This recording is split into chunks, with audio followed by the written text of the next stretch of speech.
आप सभी विद्यार्थियों को मेरा नमस्कार और आपका स्वागत है मेरे चैनल टॉप 5 एमएस में। मैं सौर सिंह इस वीडियो में कक्षा 10 विज्ञान यूपी बोर्ड अनसॉर्ट पेपर 2025 लेकर आए हैं। सेट नंबर 5 है। 4 सेट जो हमने करा चुके हैं वो प्लेलिस्ट में है, आप जाकर बाद में देख सकते हैं। पेपर कोड है इसमें 824 CN के 20 बहुविकल्प प्रश्न हम कराएंगे आपके लिए। कॉन्सेप्ट के साथ समझाने की कोशिश करेंगे। अच्छा लगे वीडियो तो आप लाइक कर सकते हैं, बाद में प्लेलिस्ट में जाकर और बहुत सारी चीजें देख सकते हैं।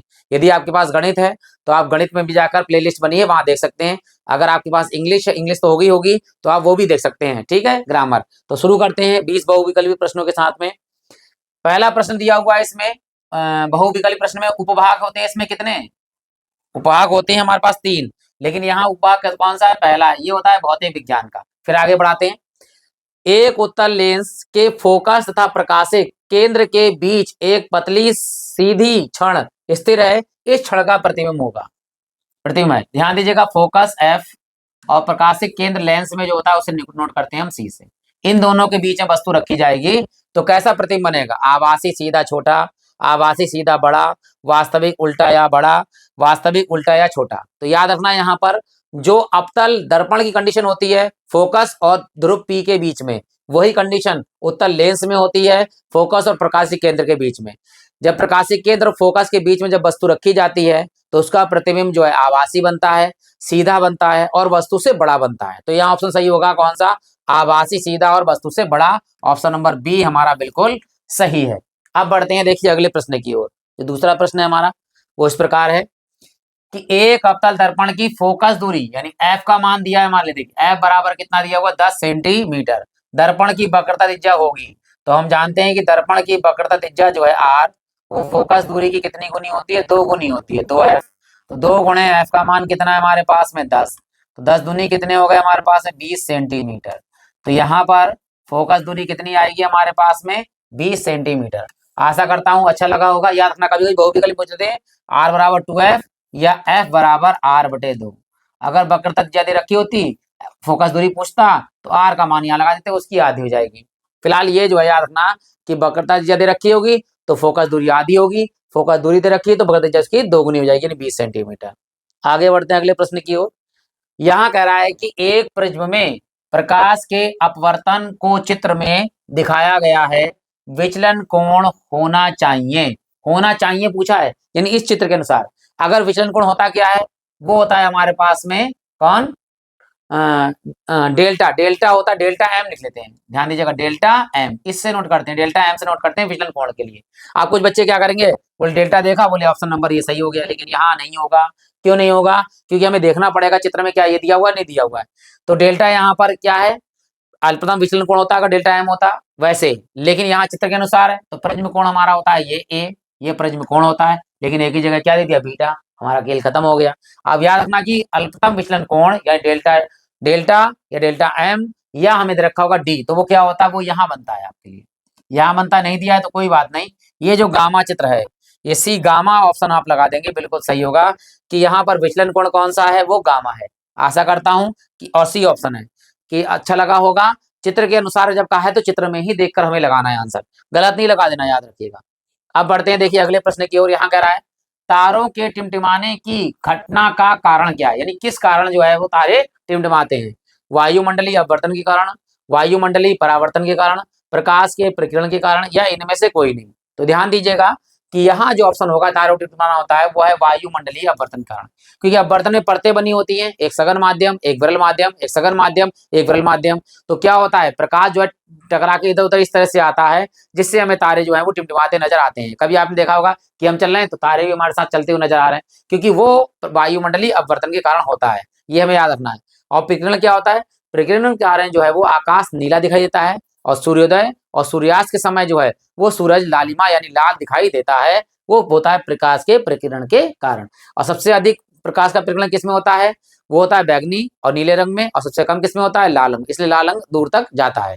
फिलहाल बढ़ते हैं अगले प्रश्न की ओर जो इस प्रकार है। यहाँ कह रहा है कि विद्युत परिपथ में प्रयुक्त होने वाले कुछ अवयवों, यानी विद्युत परिपथ में जो उपयोग होते हैं वो ये अवयव है, के नाम स्तंभ में दिए गए हैं और भी स्तंभ में दिए गए चित्र दिए गए हैं। सुमेलन कर सही विकल्प का चयन कीजिए, यानी ये विकल्प दे रखे हैं, यहाँ साइन करना है। ये गलती से पहले से लगा हुआ है, सॉरी। अब हम देखते हैं, देखो ध्यान दीजिए, सबसे पहले आता है वोल्ट मीटर। वोल्ट मीटर है हमारे पास ये, तीसरा है हमारे पास में क्या, वोल्ट मीटर। तो जहां पर पहले का ऑप्शन 3 है वो लगाना है, तो इन दोनों में पहले 3 ऑप्शन नहीं है, तो ये तो काट ही दीजिए, खत्म होगी कहानी। इन दोनों में 3 है पहला ऑप्शन। दूसरा है प्रतिरोध। प्रतिरोध कौन सा है, ये है इसका प्रतिरोध का चित्र इस तरह से। तो ये हमारे पास पहला, दूसरे का पहला दोनों में है।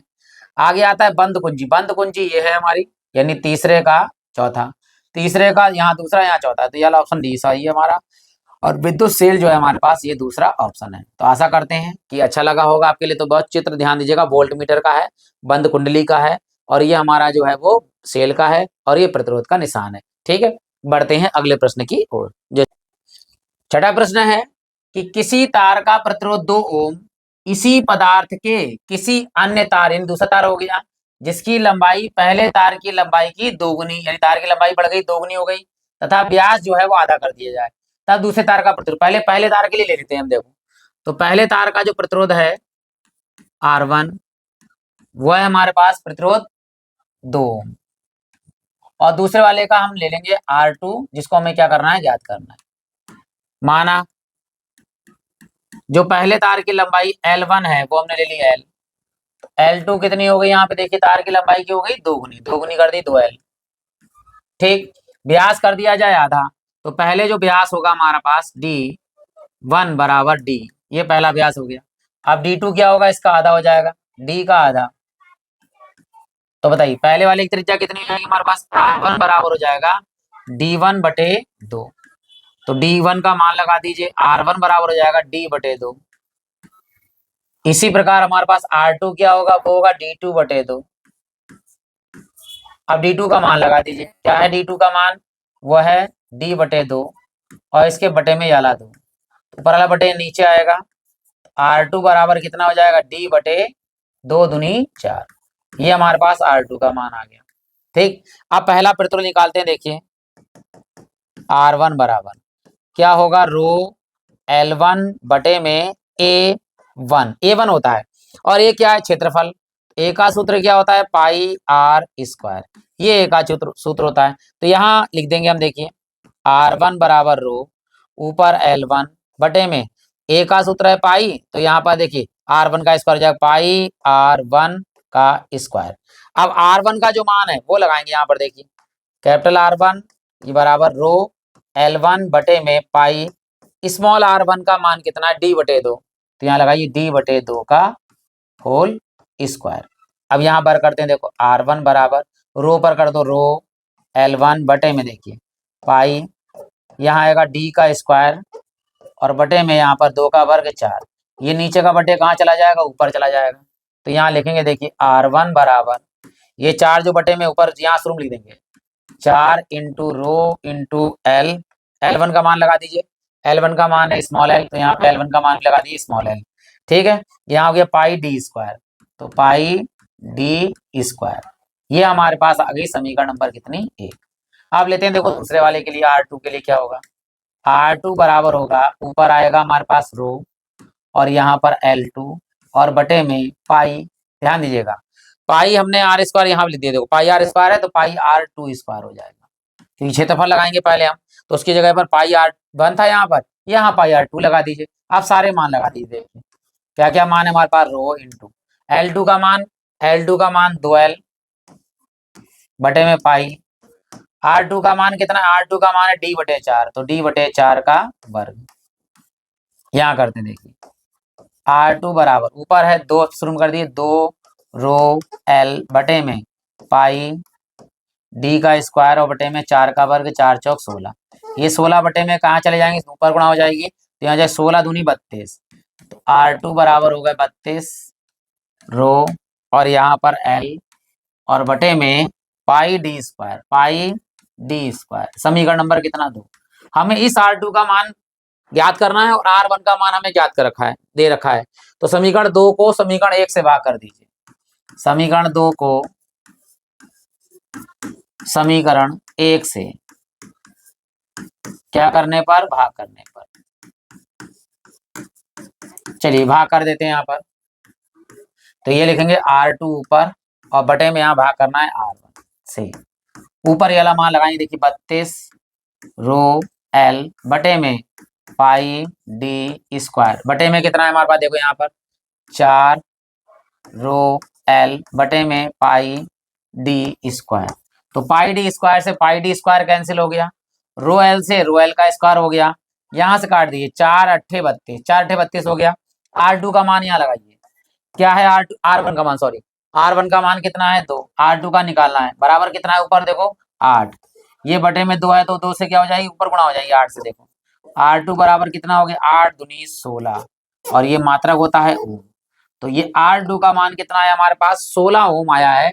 आशा करते हैं कि सवाल था अच्छा लगा होगा आपके लिए, तो आप लाइक कर दीजिएगा। कोई कंफ्यूजन है तो आप कमेंट बॉक्स में कंफ्यूजन लिख दीजिएगा, ताकि मैं आपको पर्सनल जो है उसी पे एक सोल्यूशन करके लिख के दे दूंगा आपके लिए। तो यहाँ ऑप्शन सब सही कौन सा है, बी वाला ऑप्शन सही है, 16 ओम हमारा आएगा दूसरे तार का प्रतिरोध। अब बढ़ते हैं देखिए अगले प्रश्न की ओर, जो इस प्रकार है। देखिए यहाँ कह रहा है कि किसी चुंबकीय क्षेत्र में किसी कुंडली के घूर्णन की बात कर रहा है, देखो कुंडली के घूर्णन, यानी कुंडली घूम रही, घूर्णन के कारण कुंडली में उत्पन्न प्रेरित विद्युत धारा की दिशा के लिए नियम है, फ्लेमिंग के बाएं हाथ का नियम है, फ्लेमिंग के दाएं हाथ, ओ सॉरी ये दाएं हाथ का नियम है, ये बाएं हाथ का नियम है, और ये दाएं हाथ के अंगुष्ठ यानी अंगूठे का नियम है, उपरोक्त में से कोई नहीं। तो यहाँ कह रहा है विद्युत प्रेरित विद्युत धारा की बात कर रहा है, देखो प्रेरित विद्युत धारा की दिशा की बात कर रहा है।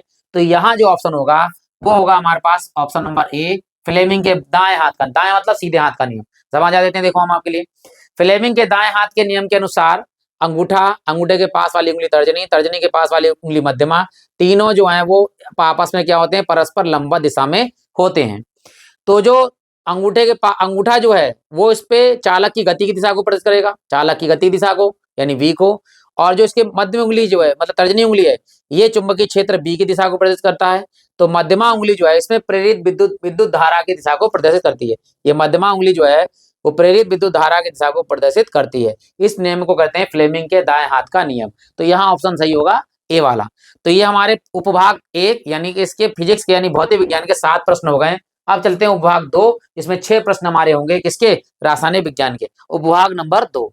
चलिए सबसे पहला कह रहा है यहाँ पे उपभाग 2 में कि CH3COOH का IUPAC नाम कौन सा है, एसिटिक अम्ल है, एथेनॉइक अम्ल है, या प्रोपिनॉइक अम्ल है, या प्रोपेनॉल है। प्रोपेनॉल तो है नहीं, सबसे पहले ऑक्जेलिक अम्ल लिखा हुआ है COOH, ठीक है, 2 कार्बन है तो 2 कार्बन का मतलब होता है एथेन, और ये ऑक्सिक अम्ल हो जाता है तो एथेनोइक अम्ल होता है। तो यहाँ ऑप्शन सही होगा हमारे पास कौन सा, बी ऑप्शन सही होगा, एथेनोइक अम्ल। ये ऑक्जेलिक समूह है, याद रखना COOH, ठीक है। तो बढ़ते हैं अगले प्रश्न की ओर, देखिए जो इस प्रकार दिया गया है।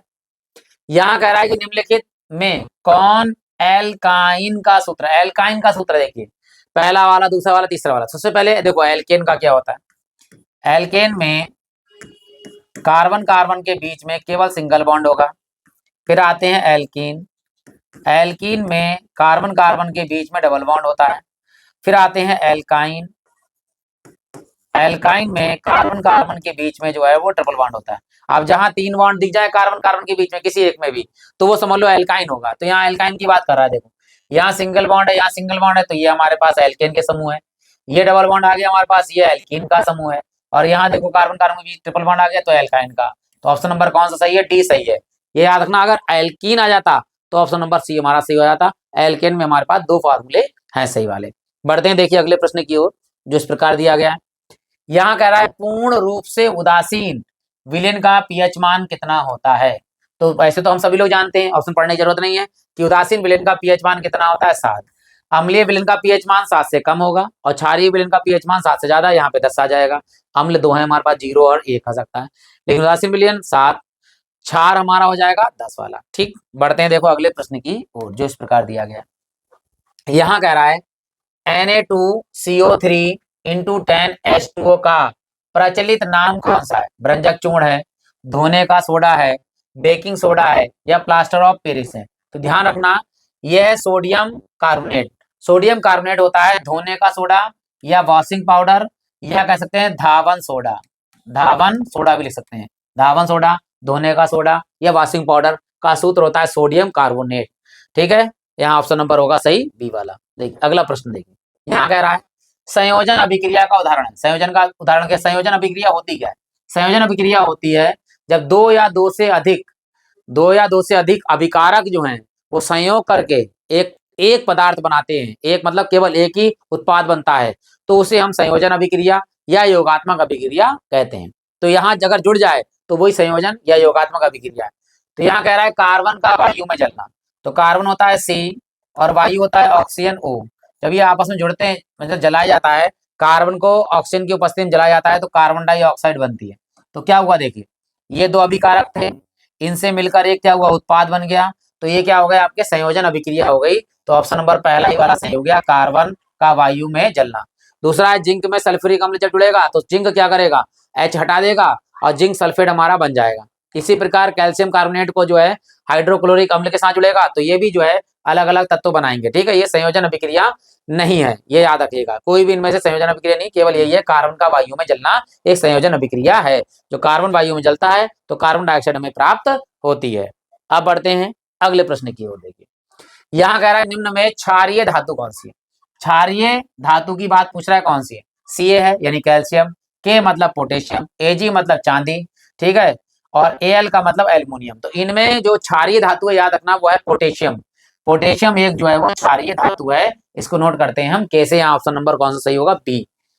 अगले सवाल की ओर देखिए जो दिया गया है कि मनुष्य में वृक्क मतलब होता है किडनी, और जिसे हम बोलते हैं गुर्दे। हमारे शरीर में दो वृक्क या दो गुर्दे या किडनी दो होती हैं। एक तंत्र का भाग है, किससे संबंधित है ये, देखिए पोषण से संबंधित है, श्वसन से संबंधित है, उत्सर्जी से संबंधित है या परिवहन से संबंधित है। तो ध्यान दीजिएगा, वृक्क के द्वारा क्या होता है, किडनी के द्वारा उत्सर्जन होता है, तो यहाँ जो है वो उत्सर्जन के द्वारा ही आएगा। पोषण श्वसन नहीं, श्वसन होता फेफड़े, ठीक है। तो याद रखना परिवहन हृदय में आ जाएगा हमारे लिए, लेकिन पोषण की बात नहीं है, यहाँ पे उत्सर्जन की बात है। किडनी जो है वो उत्सर्जन तंत्र है, तो यहाँ ऑप्शन नंबर होगा सी सही, उत्सर्जन। अगले प्रश्न की ओर बढ़ते हैं। देखिए ये आ गया, मस्तिष्क उत्तरदायी है। मस्तिष्क किस लिए उत्तरदायी है, सोचने के लिए, हृदय स्पंदन को नियंत्रित करने के लिए या शरीर का संतुलन बनाए रखने के लिए। तो हृदय जो है वो मस्तिष्क सारा काम करता है, सोचने का भी काम करता है हृदय, यानी कि जो मतलब हार्ट की गति जो है, स्पंदन का नियंत्रण भी करता है और शरीर को संतुलन बनाए रखने का काम भी करता है। तो यहाँ ऑप्शन सही है, इनमें से सभी ऑप्शन सही है, मस्तिष्क उत्तरदायी है इन सभी कारणों के लिए। बढ़ते हैं देखिए अगले प्रश्न की ओर, जो इस प्रकार दिया गया है कि ग्लाइकोलाइसिस का अंतिम उत्पाद यानी अंत में क्या बनता है। तो ग्लाइकोलाइसिस के अंत में प्रोटीन बनता है, पायरूवेट बनता है, फास्फेट बनता है या फ्रक्टोज बनता है। तो ग्लाइकोलाइसिस के अंत में बनता है पायरूवेट।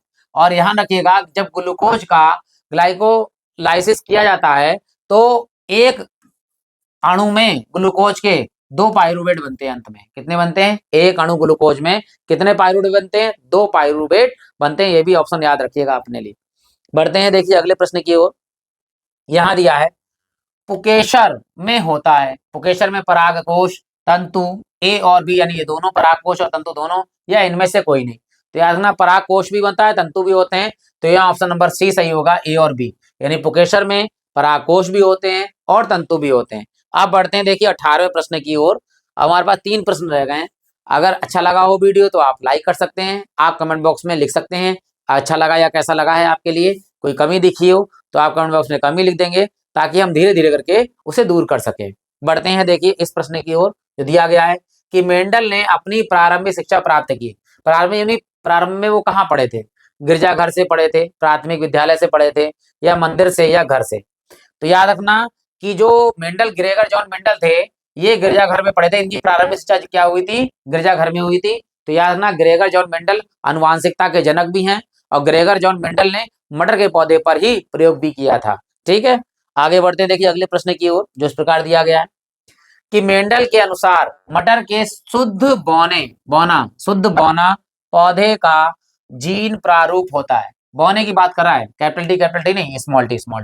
तो शुद्ध बौने के लिए आ जाए स्मॉल टी, और शुद्ध लंबे के लिए आ जाए तो कैपिटल टी, संकर के लिए आ जाए तो स्मॉल टी कैपिटल टी। ठीक है, याद रखना ये है शुद्ध लंबे पौधे, ये है शुद्ध बौने पौधे, और ये है संकर पौधे। ठीक है, बढ़ते हैं देखिए अगले प्रश्न की ओर, और ये अंतिम प्रश्न है हमारा। बहुत अच्छा सवाल है, ये पर्यावरण का आखिरी प्रश्न है।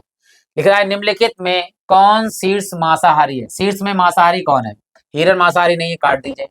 बाघ है मांसाहारी, मेढक मेढक तो घास फूस को खाता है, अंतिम तो है नहीं क्योंकि मेढक शेर को नहीं खा पाएगा। अब सांप और घास में आता है देखो, तो बाघ में, तो बाघ हमारा जो है वो मांसाहारी शीर्ष पर रहता है। सांप को तो कौन ले जाता है, मोर ले जाता है या चील ले जाते हैं। तो यहाँ अंतिम जो है वो शीर्ष पर जो है वो कौन है, बाघ है। आशा करता हूँ वीडियो अच्छा लगा होगा आपके लिए। कोई कमी दिखी हो आप कमेंट बॉक्स में कमी लिख सकते हैं, और आप प्लेलिस्ट में एक बार विजिट कर सकते हैं। आपको जो वीडियो अच्छा लगे तो वहां पर आप जाके देख सकते हैं। इसी के साथ आप सभी लोगों को हृदय से धन्यवाद।